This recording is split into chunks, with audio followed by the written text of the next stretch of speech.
Crazy Stupid Podcast. As always, if this is your first time watching, we'd love it if you could hit the like button, the bell, and the subscribe button so that you are aware of when we post things. Hello, everybody. Welcome to another episode of Crazy Stupid Podcast. We are continuing our rewatch of House of the Dragon. So we just watched episode 2, so we're going to talk about episode 2 and then some XMEN stuff. Let's get into it. Let us dive in. First things first. Listen, man, I got respect for Viserys. He does a lot of impulsive shit, bro. Like, as a king, bro, I feel like you got to think long term. And I don't get the vibe that Viserys thinks long term when he makes decisions. So let's start from the beginning. Okay. Right? He names Rhaenyra as heir. Very impulsively, but he primarily does it because he wants to feel better about the decision that he made with Emma, and he also wants to get back at Daemon. Mm-hmm. We jump into the next episode. Why is Rhaenyra still being a cupbearer with no other increase of responsibilities? Nothing's really changed. I'm not saying that like you need to name her as your hand immediately, but being a cupbearer as you're also being the heir to the throne, those two things don't match. A cupbearer, that's something you give to like someone maybe like third or fourth cousin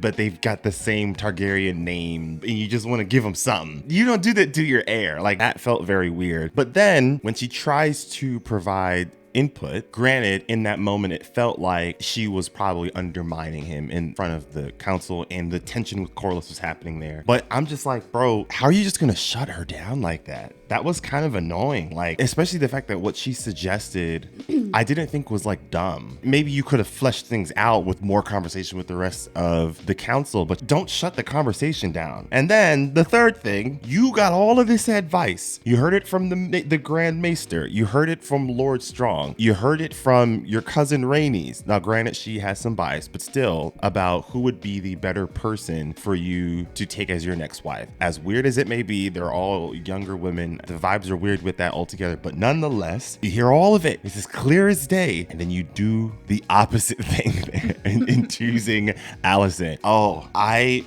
forgot how frustrating it was to watch him for the first time rewatching the show now. It's just like, bro, you consistently make wrong choices that just plant the seeds of everything we're going to get later on in the story.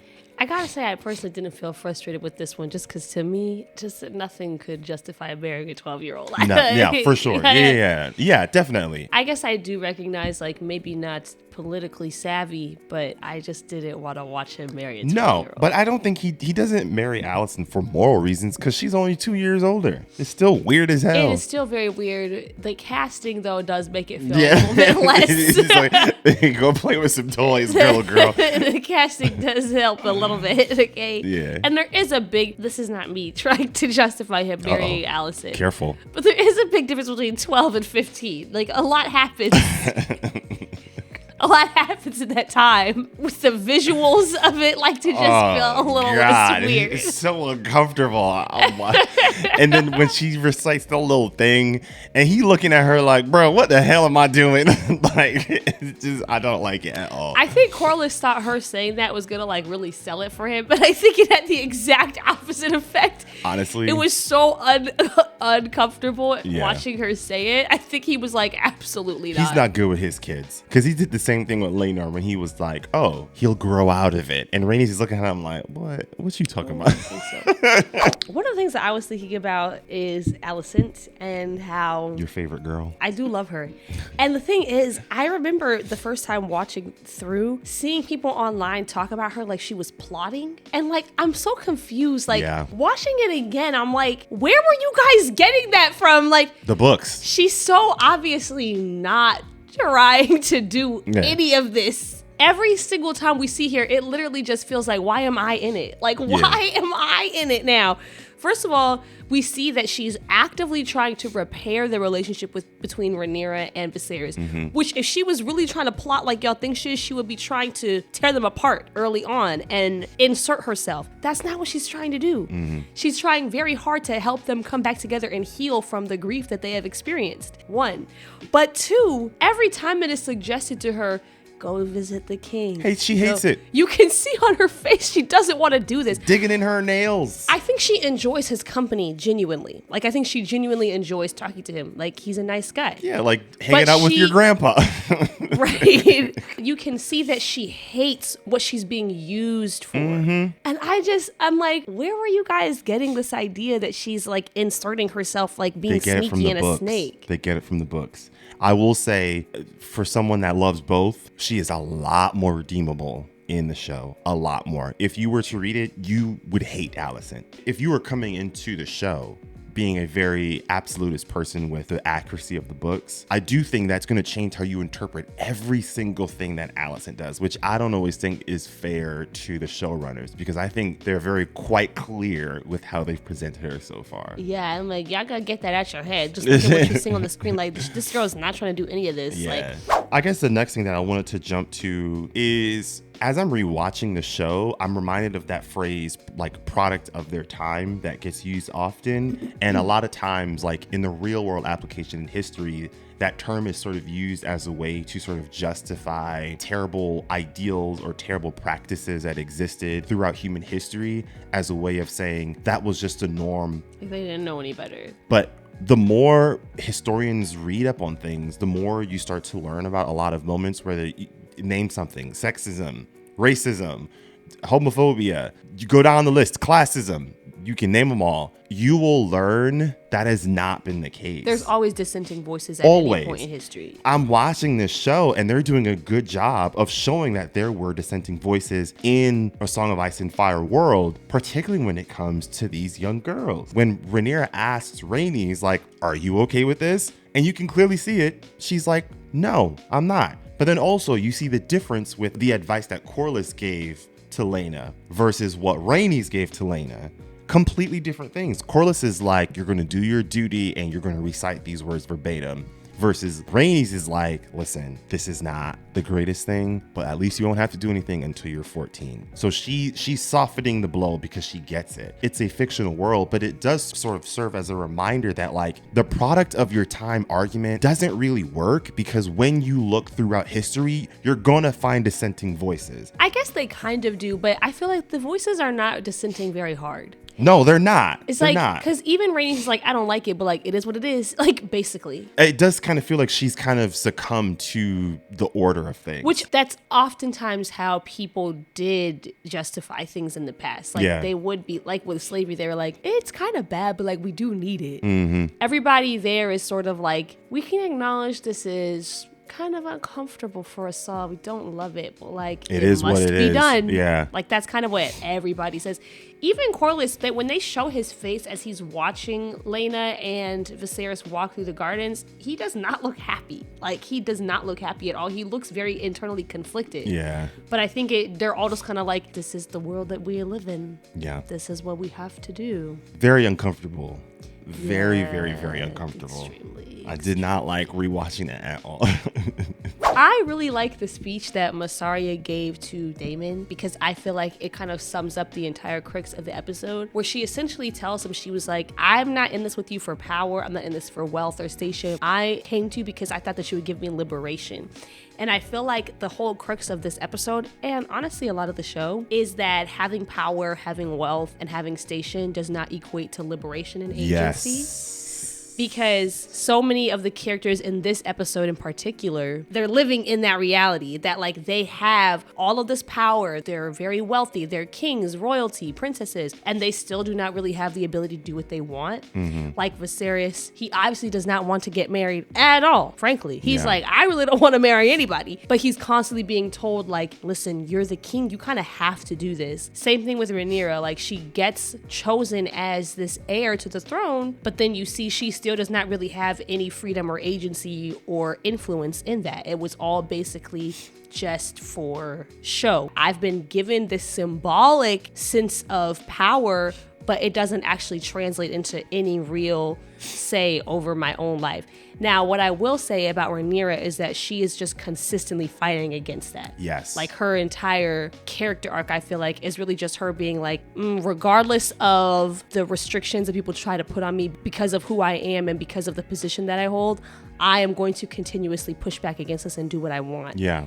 But ironically, I think the only reason she's able to do that is because Viserys oftentimes shields her from the consequences of her own choices. And then you have Alicent, obviously, who she's not quite as powerful as the other two. She's not, royalty, but she is the daughter of the Hand of the King. She's the best friend of the princess of the realm. Mm-hmm. She's become like a confidant to the king and eventually will be forced to marry him. Definitely. Even with all of that, she still has no real say over what happens to her. She still is just forced to kind of be this pawn in her father's political games. And I think a lot of the show is really summed up in that sentence from Mysaria. Just this idea that, like, you can have power, you can have station, you can have influence, you can have all these things, and that still does not guarantee that you are liberated and have the ability to make your own choices for your life without consequence. And that's all that Mysaria wanted, which is why she was so upset with Daemon when he put her in a position where all of that would be at risk. The question that I'm always walking away with is Otto was so determined and convinced that the realm will not accept Rhaenyra, but I think there's two things that I have really thought of. One,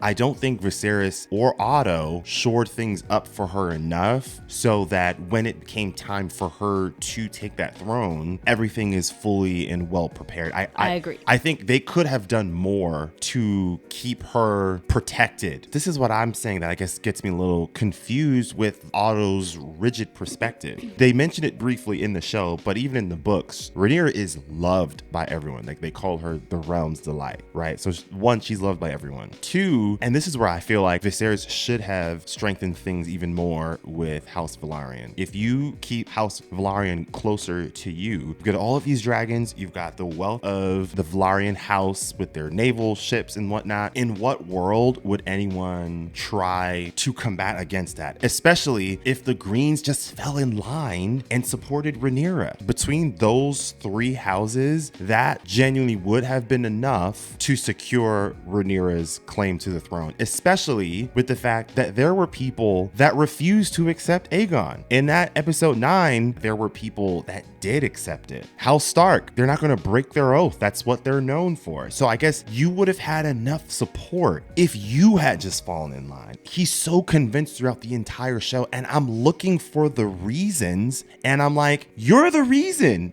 Primarily, like, things are feeling unstable for Rhaenyra because of you. You could have done more, and that's where I'm just like, I don't know. It's hard for me to fully see that the realm would not accept her. This kind of leads to something. It's very interesting to see how HBO has been marketing this new season of like Team Black versus Team Green, because in the back of my mind, I'm like, this is not a both sides situation here. There's one person who is in the right and the other person is just flat out wrong. Like, you know what I mean? Like, Aegon has no claim. I have a lot of appreciation for characters like Alicent and Aemon. I think they've done a pretty good job so far and adding a lot of complexities to it. But at the end of the day, though, like, they're in the wrong.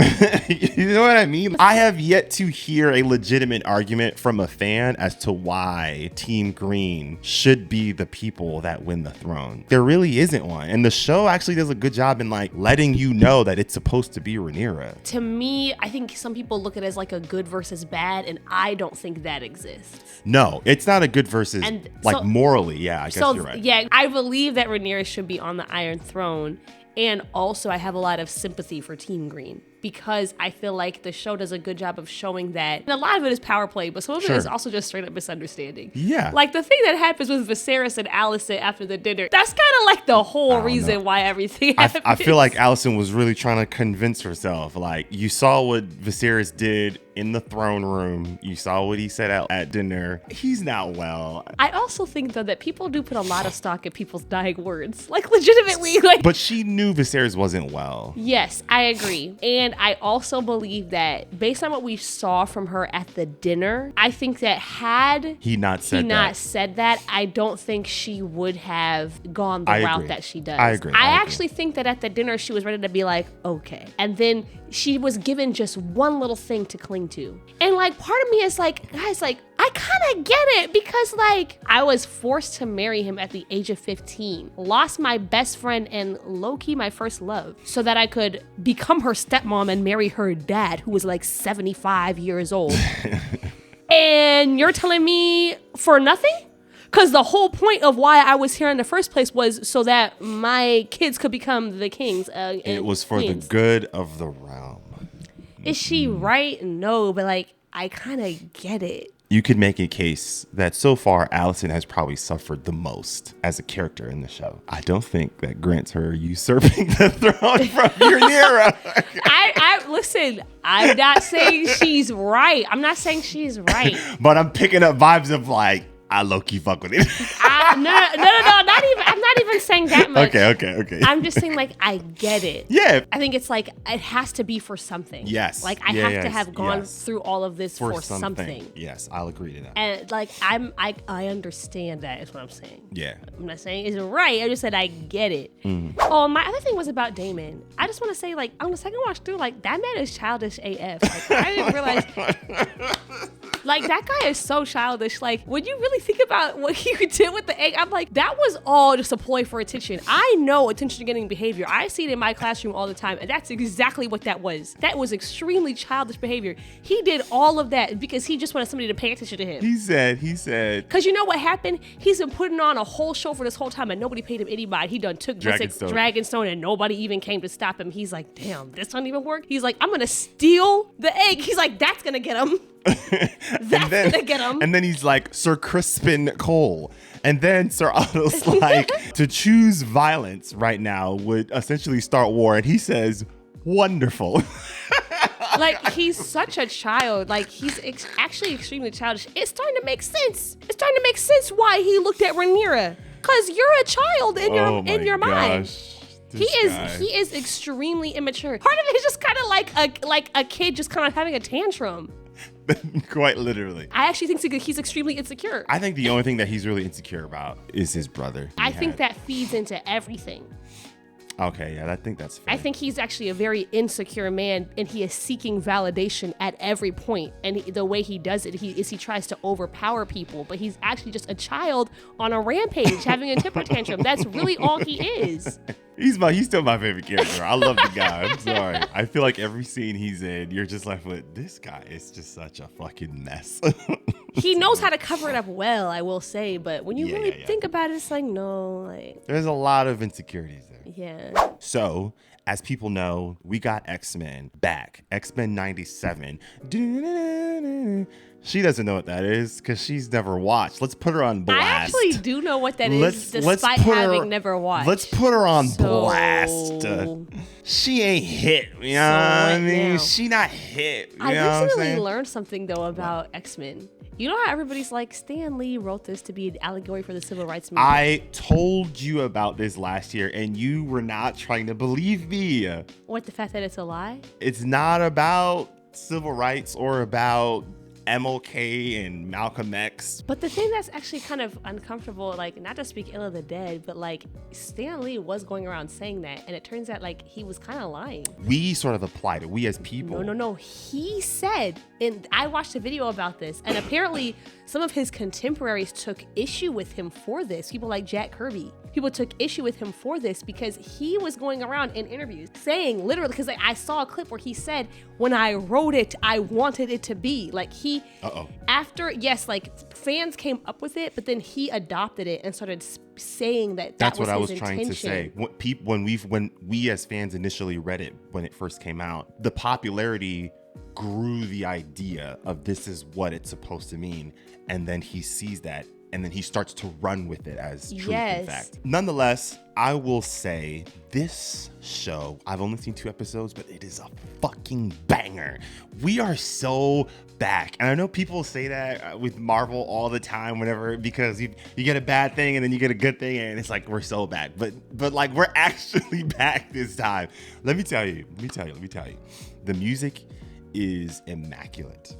The animation is through the roof, which I will say. Oh, really? It doesn't just look like the old one? Hats off to Marvel or Disney. I guess more so Disney. You are seeing a rise in a desire for wanting more animation. I think you're also seeing, as anime becomes more mainstream, you're seeing things like Across the Spider-Verse. You are seeing Disney invest more back into animation.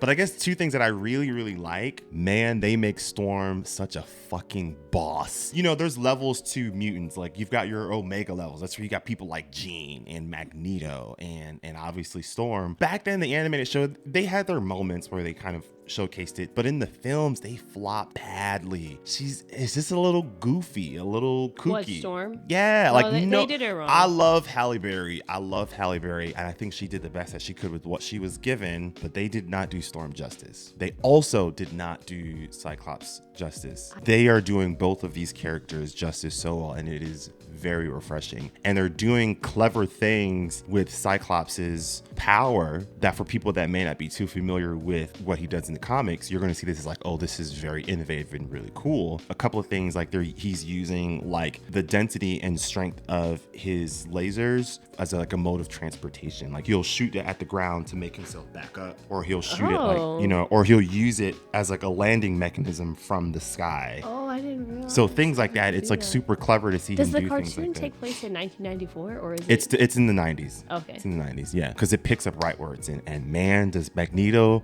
he gives this. Oh, it's a continuation. So if I didn't watch the original.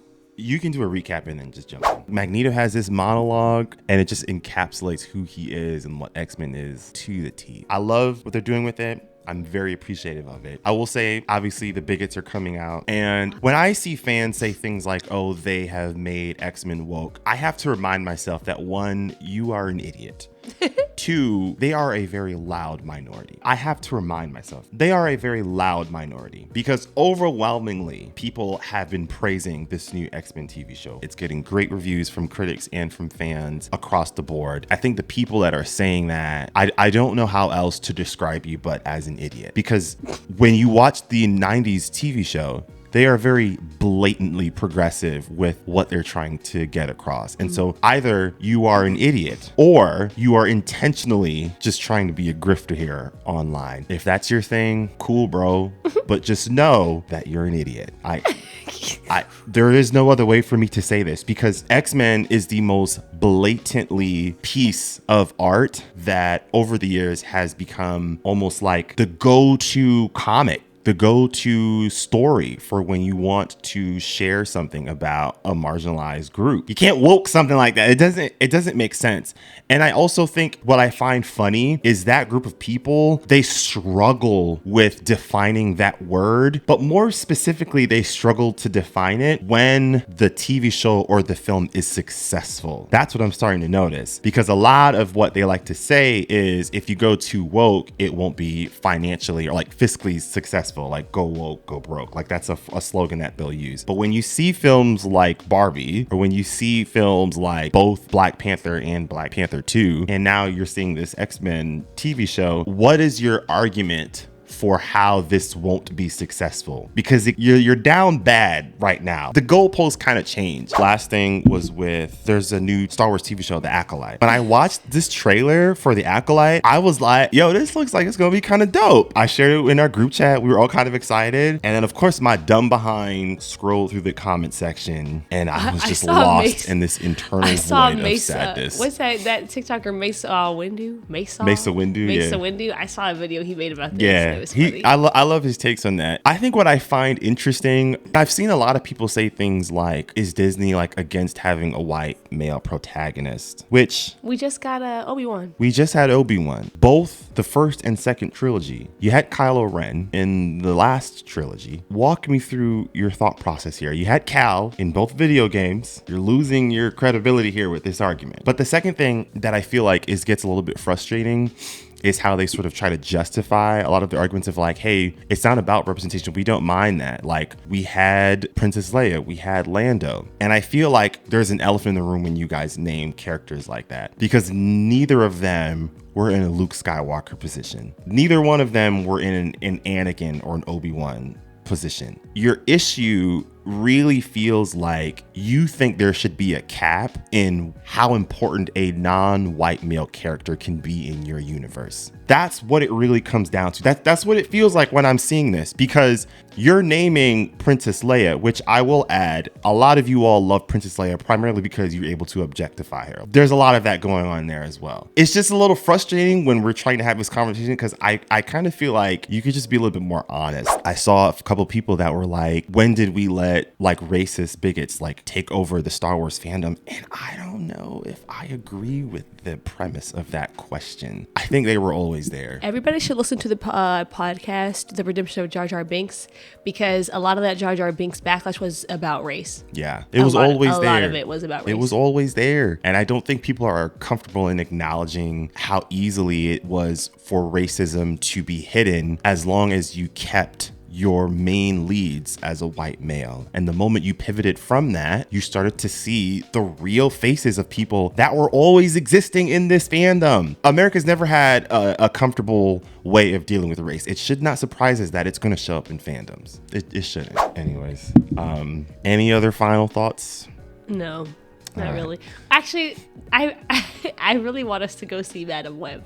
I really want to watch it, please. In the theater? Yes. You've lost your mind. I really want to see it. What? You don't want to wait until it drops? I just feel like it will be a worthwhile You want to spend $40 to go see it? We can sneak in our own snacks, and that will cut down the price. Oh my like gosh. $25. I think it will be a worthwhile cost because I think we will laugh so much. I'm going to fall asleep. I'll tell you that much. No, I think we'll be laughing too hard. Oh, okay. If you want, we'll do it. And with that, we want to thank you all so much for tuning in, and we will see you all next time. Take care, everyone. Goodbye. Peace. What is going on?